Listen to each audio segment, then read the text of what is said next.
Dieta vegana ou dieta exclusivamente carnívora? Qual será mais saudável? Bom, pessoal, a gente tem ouvido cada vez mais sobre vegetarianismo e até veganismo, e a cada dia nos mercados tem produtos novos para atender a essa demanda, né, a esse público, e a gente sabe, né, que existem sim motivos para a gente diminuir ou até mesmo excluir o consumo de produtos de origem animal da nossa alimentação, e esses motivos são desde éticos, morais, filosóficos, ambientais, e até tem aquele apelo de benefícios à saúde. Mas a gente sabe, né, que o ser humano é um bicho treteiro, é uma espécie movida a treta, e a nossa espécie não deixa barato, e ao mesmo tempo que tem surgido essa onda de uma alimentação com menos produtos de origem animal, tem também surgido uma onda com uma alimentação 100% carnívora. E os adeptos dessa dieta também sugerem vários benefícios à saúde. Alguns ainda vão até além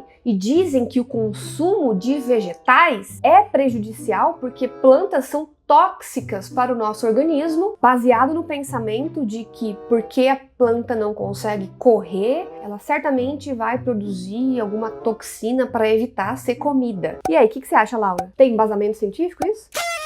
Tá, mas vamos lá. O que é essa dieta carnívora? Essa dieta prevê basicamente o consumo de carnes, peixes, ovos, né? E também até alguns laticínios. Nenhuma fruta não está inclusa, nenhum legume, nenhum vegetal, nenhum grão, semente, nada disso, né? Só coisas de origem animal. Ela se baseia no fato de que os nossos ancestrais alimentavam-se principalmente de carnes e peixes e que o alto consumo dos carboidratos é o que está associado a diversas doenças da nossa atualidade que inflamam o nosso corpo e causam coisas como, por exemplo, a obesidade, diabetes, doenças cardiovasculares e por aí vai. Mas na verdade, esse pensamento nem é novo, né? É só uma repaginação daquela tal dieta paleolítica, não sei se vocês já ouviram falar, que é onde os adeptos dessa dieta pregam que o nosso estilo de vida, nossa alimentação deve ser igual aos nossos ancestrais que viviam antes da chamada Revolução do Neolítico, ou seja, antes do desenvolvimento das técnicas de cultivo de vegetais, antes do desenvolvimento da nossa agricultura. Ou seja, eles eram caçadores e coletores e tinham muito mais acesso a produtos de origem animal e menos acesso a produtos de origem vegetal. E um dos principais proponentes dessa dieta 100% carnívora é o médico Shawn Baker. No site do Shawn, assim como outros diversos sites que também são defensores da dieta 100% carnívora, a base para afirmar que essa dieta realmente é benéfica para a saúde é principalmente o depoimento dos adeptos dessa dieta. E, na verdade, a gente sabe que essa prática de usar casos individuais para tentar provar algo é chamado de evidência anedótica. A gente já falou aqui diversas vezes nesse canal o que é evidência anedótica e por que isso não tem validade científica nenhuma, porque qualquer pessoa pode falar que usou tal coisa e curou tal doença,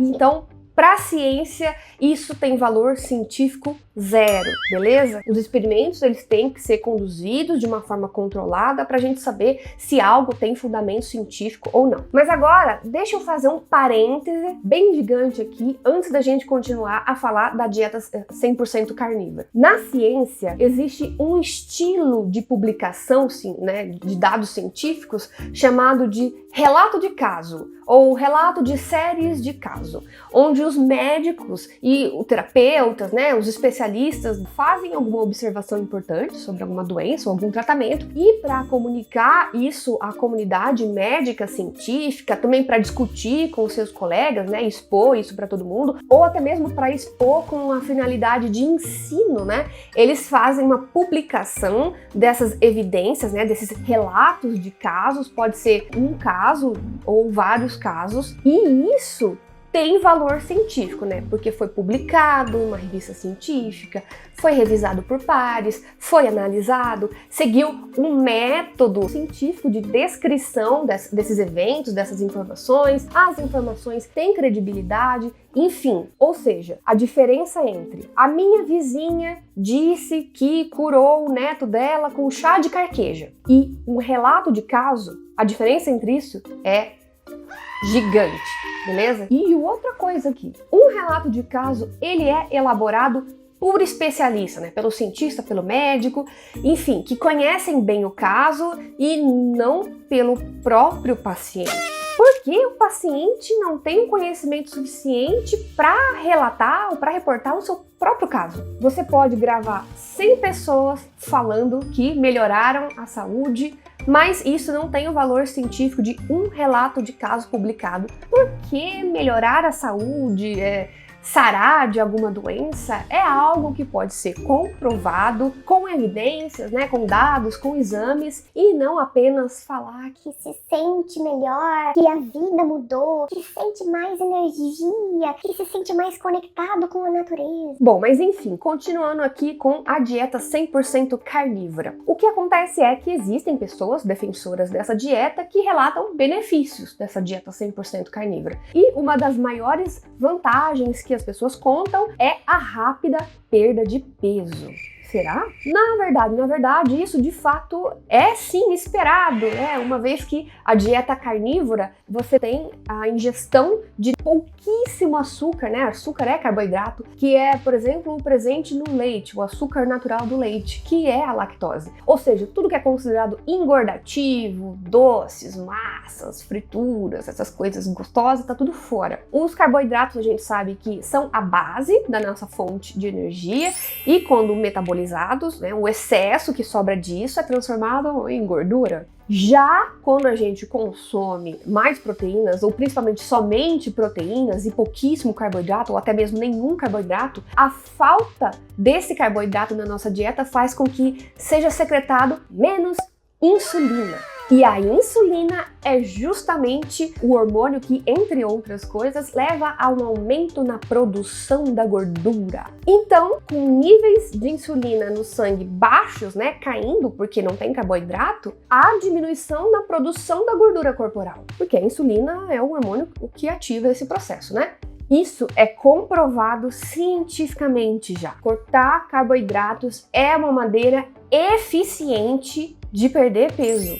Mas, sempre tem um mas, né? Sempre tem um mas. Precisamos saber que nem sempre o que faz perder peso é totalmente, completamente saudável, né? A redução da circulação da insulina no nosso corpo, né, no nosso sangue, também pode levar a uma perda de massa muscular, porque a produção de proteínas musculares é um outro processo ativado pela insulina. Então, se tem menos insulina, tem menos produção de gordura, mas também tem menos produção de músculo. E não adianta encher o bucho de carne para tentar compensar essa perda de massa muscular, porque essa via de produção de músculo depende da presença da insulina, que por sua vez depende da presença de carboidrato na dieta. Ou seja, não vai adiantar comer um monte de proteína, porque você pode realmente estar perdendo massa muscular mesmo assim. Bom, ok. A falta da insulina diminui a produção de gordura e mais, ela também ainda faz aumentar a quebra dessa gordura. Olha que coisa mais maravilhosa. Por quê? Essa gordura vai ser usada como um combustível para produzir energia pra gente, para nós fazer nossas atividades no dia. E a quebra rápida dessa gordura gera altas quantidades de corpos cetônicos no nosso sangue, que são moléculas ácidas e tóxicas, e o acúmulo dessas moléculas leva desde a um bafo horroroso. Eu não sei se você já sentiu isso, mas as pessoas que estão fazendo dieta low carb ou no carb têm geralmente um bafo que não adianta escovar o dente. Desde o bafo até a diminuição no pH no nosso sangue, que fica mais ácido, que é uma condição conhecida como cetoacidose. É uma condição médica que pode ser grave e também é muito indesejável. E tem um último efeitinho indesejável que eu quero comentar aqui, que é sobre a glicose. O nosso fígado, ele passa a produzir um pouquinho de glicose nessas dietas muito pobres em carboidrato, que é para ter pelo menos um pouquinho de glicose no sangue, porque a gente precisa disso, né? Então, mesmo que você não coma carboidrato, o corpo se assegura de ter pelo menos um pouquinho de glicose circulando pelo sangue. Mas acontece que glicose não pode ser produzida a partir de gordura, infelizmente, né? A gente tá ali quebrando um monte de gordura para ser usada como combustível, mas não dá para transformar essa gordura em glicose. Então, o nosso corpo usa as nossas proteínas para produzir essa glicose. Tanto as proteínas dos nossos músculos, né, quanto as proteínas que a gente está ingerindo nessa alimentação rica em proteínas. Mas acontece que a proteína tem nitrogênios e a glicose não. Então, o que que faz? O fígado, para produzir essa glicose a partir da proteína, ele tira fora esse nitrogênio, né, dessa proteína, e isso aumenta o quê? A produção de ureia, que também é tóxica, que também precisa ser eliminada. E quem filtra essa ureia do nosso corpo para ela poder ser eliminada? Isso, exatamente, o nosso baço. Não, eu tô brincando, são os rins, tá? Você pensou certo. Pode reparar, depois que você come uma alimentação rica em carne, por exemplo, pensa naquele churrascão, tempo bom que a gente podia reunir os amigos, fazer um churrascão, né? Saudade, né, minha filha? Bom, enfim, pensa quando você come aquele churrasco e aí você vai no banheiro fazer xixi e tem aquele xixi bem amarelão. Isso daí é a ureia que foi filtrada nesses rins, né? Isso é, se você não bebeu junto, né, no churrasco, né? Aí é outros 500. Mas enfim, então a cor desse xixi amarelão é justamente a ureia formada a partir da degradação das proteínas ingeridas naquela alimentação. Isso não tem problema nenhum, né? Isso o nosso corpo dá conta, mas acontece quando essa dieta de alta ingestão de proteínas ela é prolongada, ou seja, a pessoa passa longos períodos comendo muita ou apenas carne, isso pode sobrecarregar os rins e também pode gerar lesões. Então daí você já viu, né? As pessoas que já têm predisposição a ter lesões nesse órgão pode se dar muito mal com isso. Então, resumindo, dietas sem carboidrato podem levar a um emagrecimento, sim, rápido, isso de fato comprovado, mas também pode ter efeitos indesejados, como a perda de massa muscular, a cetoacidose, o prejuízo nos rins, tá? Então tem que ter muita calma nessa hora. Mas, além da perda de peso, existem diversos relatos das pessoas que fazem essa dieta que falam que sofriam com inchaço, gases, acne, diversos males gastrointestinais e melhoraram com a dieta carnívora. Olha só que maravilha. Bom, é possível que você, né, a gente, sejamos intolerantes com algum tipo de alimento e a gente nem saiba. Por exemplo, estima-se que 70% da população brasileira tenha algum tipo de intolerância à lactose. E mesmo assim a gente continua a consumir leite, o que pode levar a desconfortos gastrointestinais. Bom, eu sou uma dessas pessoas, mas eu, né, parei de consumir leite com lactose. E também existem pessoas que são intolerantes a carboidratos fermentáveis, que são um tipo de açúcar presente em vários vegetais, como feijão, cereais, brócolis, cebola, várias frutas. E isso também pode causar desconfortos gastrointestinais. Já a intolerância à carne é muito mais rara, né, e afeta muito menos pessoas. Então, os relatos de menor desconforto ao se adotar uma dieta 100% carnívora possuem até algum fundamento. Mas esse desconforto talvez pudesse ser resolvido com uma ida a um médico, uma ida a um nutricionista e a elaboração de uma dieta especial. E a gente sabe que existem várias maneiras de testar a intolerância a alimentos, como por exemplo, retirar progressivamente alimentos ricos nesses carboidratos fermentáveis, que é a dieta chamada dieta para reduzir FODMAPs. E eu sei que o seu alarme de quinta série aí tocou com o nome dessa dieta, eu sei, mas calma que esse é só o nome para sigla em inglês. Fermentable oligosaccharides, disaccharides, monosaccharides and polyols. Tá, mas isso daí o nutricionista ou alergista pode ajudar, tá? Ah, e só para constar, dietas sem vegetais, frutas, grãos, sementes, etc. Essas dietas têm menos fibra e isso pode reduzir o trânsito gastrointestinal, né? E o que também não é legal, principalmente para as pessoas que já têm tendência a ter uma constipação intestinal, a pessoa pode ter sérios problemas dolorosos quando a natureza chamar. Bom, finalmente, a maior alegação dessa dieta 100% carnívoro é que não necessitamos de nenhum fator nutricional de origem vegetal e que, na verdade, as plantas causam mal devido aos componentes tóxicos que elas possuem. Bom, primeiramente, existem diversos estudos dos mais variados grupos demonstrando benefícios de se incluir frutas, vegetais, verduras na nossa dieta, e isso provoca desde redução de doenças degenerativas até controle e prevenção de outras doenças, como diabetes. Todos esses estudos que eu tô comentando aqui vão estar ou na descrição ou no primeiro comentário fixado, tá, desse vídeo. Bom, em segundo lugar, o argumento da toxicidade das plantas é baseado no pensamento de que como as plantas não fogem e não conseguem se defender fugindo ou lutando, né? Por isso elas certamente desenvolvem compostos tóxicos para evitar ser comida. Isso é uma meia verdade, porque, ok, existem uma série de plantas venenosas, mas plantas não são seres pensantes, elas não estão ativamente preocupadas com a sua sobrevivência. Como todos os outros seres vivos desse planeta, elas evoluíram ao longo de milênios, né, milhares de anos e tal, e as mais adaptadas prevaleceram até os dias de hoje, e para algumas espécies, ser mais adaptada significa ser tóxica e não ser comida por insetos e animais. Agora, para outras espécies, ser mais adaptado significa comer insetos quando o solo é pobre em nitrogênio. E para outras espécies, ser mais adaptada significa ser largamente comida por herbívoros que vão auxiliar na disseminação das suas sementes e propagar a sua espécie. E esses são só 3 exemplos de adaptação de plantas, então é muito ingênuo generalizar dizendo que todas as plantas são tóxicas porque elas não querem ser comidas.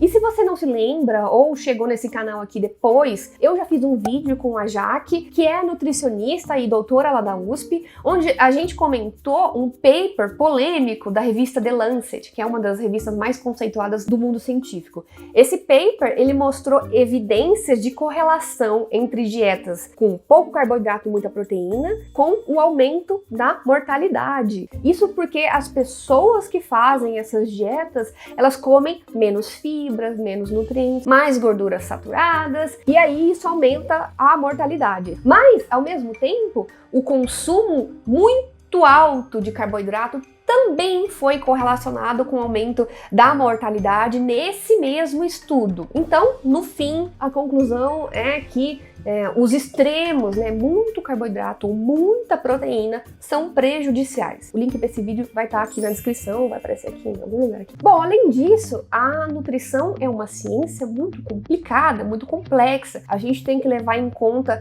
diferenças entre as pessoas e também os seus hábitos, seus objetivos, né? Algumas pessoas podem, de fato, ter alguns benefícios de uma dieta mais rica em proteína, como algum tipo de atleta, algum portador de alguma doença, como epilepsia está sendo estudada, doenças neurodegenerativas como Alzheimer, mas isso definitivamente não é para todo mundo, podendo causar sérios problemas na saúde e além do impacto ambiental, né? Vamos combinar. Eu, como bióloga, eu tendo a gostar muito mais de uma redução do consumo de alimentos de origem animal, mesmo sabendo que hoje em dia ainda não é possível eliminar totalmente o uso de animais, por exemplo, para desenvolver tratamentos, né? Medicamentos alopáticos, mas a gente pode reduzir muito o consumo na alimentação. Mas lembrando que proteínas são importantes para o nosso corpo, e eu não tô aqui falando só de músculo, tá? Músculos são importantes, mas todas as reações bioquímicas que acontecem no nosso corpo são aceleradas, são catalisadas por enzimas, que são proteínas. Então, sem proteína não existe metabolismo, e sem metabolismo não existe vida. Elas são extremamente importantes para a nossa vida. Se você deseja eliminar proteínas animais na sua dieta, né, do seu consumo. Você precisa caprichar muito nos alimentos com proteínas vegetais, né? Pessoas que adotam, por exemplo, o veganismo, né, precisam ou ter muito conhecimento nutricional para saber incluir esses alimentos na sua dieta, ou precisam do acompanhamento de um nutricionista para evitar a queda do nível adequado de proteínas e até de outros nutrientes, né? Não adianta virar vegano pensando em ser uma alimentação mais saudável e viver comendo batata frita, macarrão, Coca-Cola, isso não vai te fazer bem. E outra coisa, se você não quer abrir mão de comer alimentos de origem animal porque você quer virar monstrão, por exemplo, na academia, e inclusive toma suplemento proteico para garantir aquele shape saradão, tem duas coisas que eu preciso falar para você. Proteínas são importantes, como eu acabei de falar, mas o seu excesso também, infelizmente, não é desejável, porque se você ingere mais proteínas do que o seu corpo usa, diferente do que a Rita Lee prega, tudo vira gordura. E 2, não são os suplementos ou a dieta rica em proteína que vai fazer os seus músculos crescerem, tá? E sim o exercício.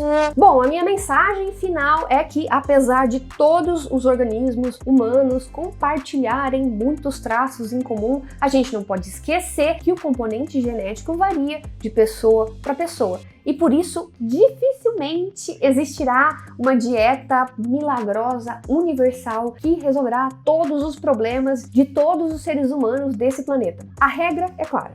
Consulte sempre um nutricionista antes de tomar decisões que podem afetar a sua saúde. O certo é, nós somos onívoros e isso significa que nós podemos comer de tudo um pouco e o nosso organismo está adaptado para uma alimentação bem variada e rica. E rica eu tô falando aqui no sentido nutricional, tá? Não no sentido financeiro. Eu sou rica! Eu sou rica! Eu sou rica! E se você ainda acha que nós precisamos comer igual a galera do paleolítico, que o nosso corpo tá mais adaptado para aquele estilo de vida, eu digo para você que você precisa comer muita, mas muita carne crua ou mal passada de uma vez só, tipo, muito, até passar mal mesmo, e depois ficar uma semana sem comer. Porque era assim que dava para fazer naquele período e eu tenho certeza que você não acha isso saudável, né? Ou talvez ache, né? Enfim, tem doido pra tudo. Vale lembrar que eles tinham uma menor expectativa de vida, mas enfim, né? A sua vida é você que escolhe o que você vai fazer. Gente, deu um trampo imenso fazer um roteiro pra esse vídeo, então se você curtiu, deixa o seu like. E sim, eu já sei o que você vai comentar, que eu tô devendo um vídeo sobre o jejum intermitente e a minha tese de doutorado. Eu sei, calma, amigo, vai sair, calma, pega aqui na minha mãozinha, segura, marra as carças, que vai acontecer. É isso, pessoal.